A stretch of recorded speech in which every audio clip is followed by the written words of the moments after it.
C'est l'heure du journal de l'Afrique. Soyez les bienvenus sur France 24. À la une ce soir, une question. Qu'est-ce qu'il s'est passé le 7 novembre dernier à Tonka, au Mali? Une jeune femme d'une vingtaine d'années a été assassinée sur la place du village par les djihadistes. Le tort de cette tiktokeuse, poster des vidéos soutenant l'armée malienne. Le décryptage de Serge Daniel, notre correspondant régional, dès le début de ce journal.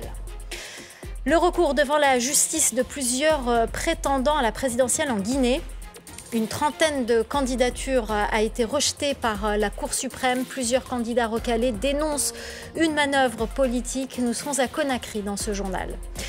Et puis ce soir, on vous parle d'un livre, France-Algérie, Anatomie d'une déchirure, 45 questions pour comprendre.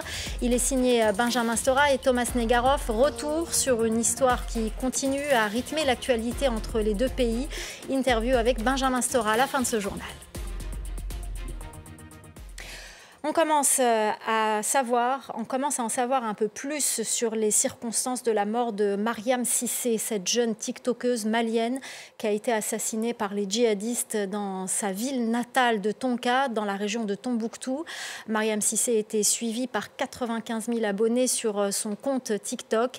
Elle n'hésitait pas à apporter son soutien à l'armée malienne dans ses publications et c'est entre autres ce que lui reprochent les djihadistes. On retrouve tout de suite notre correspondant régional Serge Daniel. Serge, bonsoir. Que s'est-il passé le 7 novembre dernier ?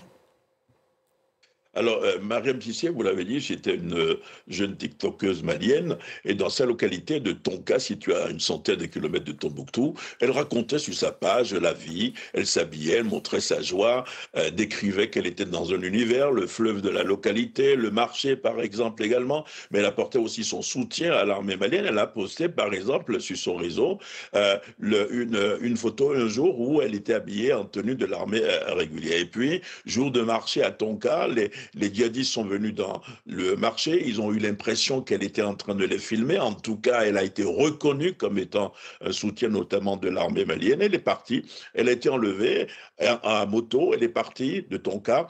Et le lendemain, les djihadistes sont revenus avec elle dans la même localité, sur une place publique qui s'appelle la place de l'Indépendance. On lui a bandé les yeux, la bouche, et puis ce jour-là, ils ont tiré au moins 2 coups de feu et ils l'ont exécutée. Alors les forces de l'ordre du Mali n'ont-elles pas pu empêcher cette exécution en plein centre-ville de la localité de Tonka, Serge ? Alors, le problème, c'est qu'il n'y a pas l'armée malienne n'est pas présente dans la localité de Tonka.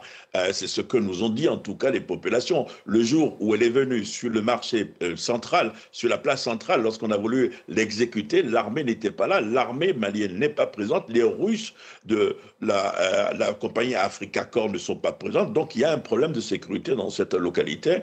Et je tiens quand même à souligner que cette exécution a soulevé un vif émoi au sein de la population. La télévision nationale en a parlé, les populations locales en ont parlé, mais il y a une espèce d'impuissance des gens face à cette exécution de cette tiktokeuse très célèbre dans la localité de Tonka. Merci beaucoup Serge Daniel, notre correspondant régional. Merci pour ce décryptage. En Guinée, une quarantaine de candidatures pour la présidentielle a été rejetée par la Cour suprême. Elle ne serait pas conforme aux critères exigés par la loi électorale selon l'instance. Cette décision fait polémique. Plusieurs candidats recalés dénoncent une manœuvre politique et annoncent lancer un recours. La correspondance à Conakry de Malik Diakité.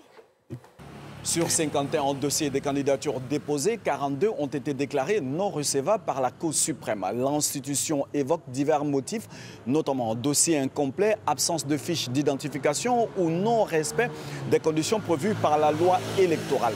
Plusieurs candidats recalés accusent la direction des élections de vouloir les écarter de la course au profil du pouvoir en place. Un pôle d'avocats a été constitué pour défendre la candidature de plusieurs candidats. Ce qui nous réunit aujourd'hui est une affaire très banale, qui n'en vaut pas le coup, parce qu'il ne s'agit que d'identification. La Direction générale des élections a exigé des pièces qui n'en valent pas le coup. L'on ne peut pas brimer les candidats à ce stade de la procédure, à ce stade de la compétition. Les candidats recalés annoncent avoir déposé un recours devant la Cour suprême. Un bras de fer juridique qui risque de raviver les tensions politiques à quelques semaines de l'élection présidentielle prévue le 28 décembre prochain. 45 questions pour comprendre les relations tumultueuses entre la France et l'Algérie. France-Algérie, anatomie d'une déchirure, c'est le titre du livre qu'on va vous présenter ce soir. Il est signé Thomas Negaroff et Benjamin Stora. Bonsoir Benjamin Stora, merci beaucoup d'être avec nous sur ce plateau. Alors, ce livre, c'est 45 questions posées par Thomas Negaroff et vous apportez les réponses. Vous êtes historien, on ne vous présente plus, spécialiste de l'Algérie. Vous avez écrit une cinquantaine d'ouvrages sur l'Algérie. Qu'est-ce que ce livre apporte de différent des 50 autres que vous avez écrits? En quoi il est différent? Il est différent parce qu'il est très synthétique. C'est-à-dire que j'ai essayé, avec les questions de Thomas Negaroff bien sûr, d'être le plus simple, le plus pédagogue possible, un peu comme pour la rédaction d'un manuel scolaire. C'est-à-dire de prendre des questions très simplement et d'essayer d'y répondre très simplement, avec des cartes. Il y a beaucoup de cartes. Énormément, je confirme. Il y a énormément aussi de portraits, de biographies, bien sûr des repères chronologiques qui continuent de scander tout le livre, et puis des archives, c'est-à-dire des extraits, des textes, par exemple des textes de l'émir Abdelkader, le décret Crémieux de 1870, le projet Blum-Violette de 1936. Là, je cite en vrac quelques documents que... On va en parler de l'émir Abdelkader. Le décret Crémieux, oui. C'est le décret qui a donné la nationalité française, la citoyenneté française aux Juifs d'Algérie. Aux indigènes juifs d'Algérie, oui. Absolument. Alors, dans ce livre, ce qui occupe une place importante, c'est aussi la conquête. C'est quand même une histoire qu'on ne connaît pas assez. Tout à fait, vous avez raison de dire cela, parce que dans ces dernières années, on connaît mieux maintenant la guerre d'indépendance algérienne, bien sûr, mais on ne connaît pas, peu ou pas du tout, la guerre de conquête. La guerre de conquête commençait en 1830, et vous savez, elle s'est achevée en fait fondamentalement en 1904, avec la pacification, comme on disait, du Sahara. Entre-temps, beaucoup de massacres, beaucoup de dépossessions foncières, beaucoup, de pratiques génocidaires, par exemple dans la ville de Larouat en 1852, où la ville a été entièrement rasée, et les écrasements de révolte, celle des Mokrani en 1871, et puis l'installation d'une colonie de peuplement considérable, énorme, des gens très pauvres, très souvent d'ailleurs, venant d'Italie, d'Espagne, mais aussi de France, des Alsaciens-Lorrains, et qui sont venus chercher l'aventure, l'argent dans cette province française. C'est un peu comme la conquête de l'Ouest. C'est un peu comme la conquête de l'Ouest aux États-Unis, absolument. Et disons que l'existence de cette colonie de peuplement, très nombreuse, a fait que l'Algérie, progressivement, est passée sous la coupe du ministère de l'Intérieur. Ce sont des départements français, à partir de 1845-48. Ce qui fait que, comme je le mentionne dans l'ouvrage, c'est un paradoxe assez étonnant, c'est que l'Algérie est devenue française avant la Savoie. Et avant Nice aussi. Avant la ville de Nice. Donc ce qui prouve l'ancienneté, disons, des relations et des rapports qui se sont établis avec cette histoire de départementalisation de l'Algérie, divisée en 3 départements. Et c'est ce qui donne ce caractère un peu exceptionnel d'ailleurs. La colonisation de peuplement également. Oui. Ce qui fait de l'Algérie que l'histoire entre la France et l'Algérie est différente de l'histoire entre le Maroc et l'Algérie, ou la Tunisie et l'Algérie, ou les autres colonies sur le continent africain. Absolument. On n'a pas le même volume, entre guillemets, de colonisation de peuplement en Indochine, au Vietnam, au Maroc, en Tunisie, au Sénégal, en Afrique. En Algérie, en 1962, au moment où se termine la guerre d'Algérie par les accords d'Évian, on estime à environ 800 000 le nombre d'Européens. C'est colossal. Et ça donne aussi toute la complexité, bien sûr, du fait de traiter, entre guillemets, de cette question et de cette séparation entre l'Algérie et la France. Parce qu'il y avait à la fois la colonisation de peuplement, mais aussi l'intégration, et aussi la guerre, et aussi le nationalisme algérien qui a existé et qui voulait la séparation, disons, avec la France, parce que les indigènes musulmans, comme on les appelait à l'époque, étaient privés des droits de la citoyenneté française. Donc c'était cette contradiction, dans le fond, que les nationalistes algériens ont voulu dénouer. C'est-à-dire entre le fait de se réclamer de la République, de l'égalité, de la citoyenneté, et le fait de n'avoir aucun droit à ce niveau-là. Et de dépendre du code de l'indigénat. Ça dépendait du code de l'indigénat de 1881. Absolument. Alors, ce qui est intéressant aussi dans ce livre, vous l'avez dit, c'est que vous dressez des portraits. Alors, il y a l'émir Abdelkader, qui est sans doute le plus connu dans le monde, l'Algérien le plus connu dans le monde, j'ai envie de dire. Il y a une université à son nom aux États-Unis, une ville également. Absolument, oui. Il est surtout connu pour avoir pris la défense des chrétiens de Damas en 1860, là où il était exilé. Mais l'émir Abdelkader, vous en parlez aussi, il est un peu considéré comme l'un des pères du nationalisme algérien. C'est effectivement la figure qui rassemble, parce qu'il est de l'ouest algérien, avec la capitale, sa capitale, Mascara, qui était à Mascara, et qui a livré bataille, livré des combats extrêmement importants contre les troupes françaises. Ça a duré quand même, de 1832 à 1847-48, c'est quand même pas n'importe quoi. Donc c'est un personnage assez étonnant, parce qu'en même temps qu'il faisait sa guerre, il emmenait avec lui toute sa littérature. Des milliers de livres qui composaient, disons, ce qu'on a appelé la smala d'Abdelkader, la cour, en fait, d'Abdelkader. Donc, il emportait avec lui des livres de théologie, son Coran personnel, bien sûr, qu'il a noté sans arrêt, mais aussi des livres de poésie, de philosophie, etc. C'était un homme extrêmement érudit, un poète, et qui, en 1840, a été le premier à établir un manuel de sauvegarde du traitement des prisonniers.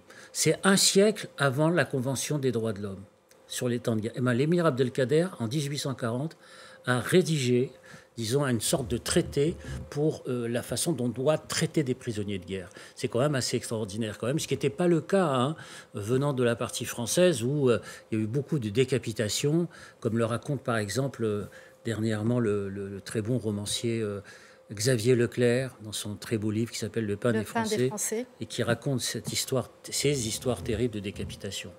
Alors, cette histoire d'Algérie, qui est méconnue, celle de la conquête, celle aussi de la guerre d'Algérie, aujourd'hui, elle devient indissociable de la politique. On le voit aujourd'hui en France, avec notamment la montée de l'extrême droite, avec le Rassemblement national qui est aux portes du pouvoir. Est-ce que vous craignez en tant qu'historien que cette histoire soit réécrite ? Mais bien sûr, moi j'ai très peur d'une chose qui est très simple. Vous savez, on a quand même accompli des pas en avant considérables ces dernières années. Il y a eu la reconnaissance par la France de l'assassinat de Maurice Audin, de Larbi Ben Midi, de Ali Boumengel, l'ouverture des archives. Il y a toute une série de pas en avant qui ont été accomplis, y compris en direction des harkis, des pieds noirs, etc. Moi, ce que j'ai un petit peu peur, c'est effectivement que tous ces gestes qui ont été accomplis sous la présidence, d'ailleurs, Emmanuel Macron en 2021-2022, soient, disons, détricotés. C'est-à-dire que tout ça disparaisse. Donc le problème de ce livre, précisément, c'est de fixer le savoir, la connaissance pour les transmettre aux jeunes générations sur ce qu'a été réellement cette histoire à partir des archives, à partir des faits vérifiables, à partir de la connaissance et de la vérité historique. Et effectivement, la très forte extrême droitisation de la société française, qui, ne l'oublions pas quand même, a comme héritage l'histoire de l'Algérie française. Justement, vous l'expliquez très bien dans un autre livre qui s'appelle « Les Mémoires dangereuses », un dialogue avec Alexis Génie, que ça prend ses racines, que même la rhétorique de l'extrême droite en France prend ses racines aussi de cette période coloniale. Oui, l'utilisation du vocabulaire, le problème de considérer ceux qui sont français, ceux qui ne le sont pas. Enfin, je veux dire, cette espèce de séparation étanche entre l'ombre et la lumière, la mission civilisatrice de la France et puis le royaume des ténèbres, etc. On a comme ça un imaginaire qui s'installe, et qui naturellement trouve pleinement à s'épanouir sous ce qu'on pourrait appeler le racisme de type colonial. Donc il y a aussi une dimension très politique, parce que l'extrême droite française, bien sûr, a abordé la question de Vichy et de De Gaulle, mais elle n'a jamais fait son examen de conscience sur le fait que cette extrême droite-là est issue d'un mouvement qui voulait tuer De Gaulle, ce qui voulait assassiner le général De Gaulle. Et donc les héritiers du courant gaulliste devraient se rappeler davantage de quelle histoire ils sont le produit aujourd'hui. Alors, très rapidement, une question sur un des personnages que vous citez, Boualem Sansal, l'écrivain franco-algérien, en prison à Alger. Il fait partie des questions qui empoisonnent les relations franco-algériennes. Aujourd'hui, l'APS, l'agence officielle algérienne, annonce qu'une demande de l'Allemagne a été faite pour sa libération. Est-ce que c'est positif? Moi, je pense que c'est très important parce que pour la première fois, l'agence officielle APS ainsi que la télévision algérienne ont diffusé un communiqué disant que le président allemand s'était adressé au président de la République algérienne, Abdelmejid Tebboune, pour demander la grâce de Boualem Sansal. Et ça a été dit sur les chaînes officielles algériennes. Et donc porté à la connaissance, et c'est la première fois, je crois, qu'on peut parler très sérieusement maintenant de la possibilité d'une grâce pour Boualem Sansal. Merci beaucoup Benjamin Stora. Merci d'être venu présenter ce livre, donc, qui est comme un manuel scolaire, France-Algérie, anatomie d'une déchirure. Un livre qui revient sur l'histoire de la conquête et sur la guerre d'Algérie et sur ses relations franco-algériennes et sur des personnages importants qui ont marqué l'histoire. C'est la fin du Journal de l'Afrique. Restez avec nous, l'info continue sur France 24.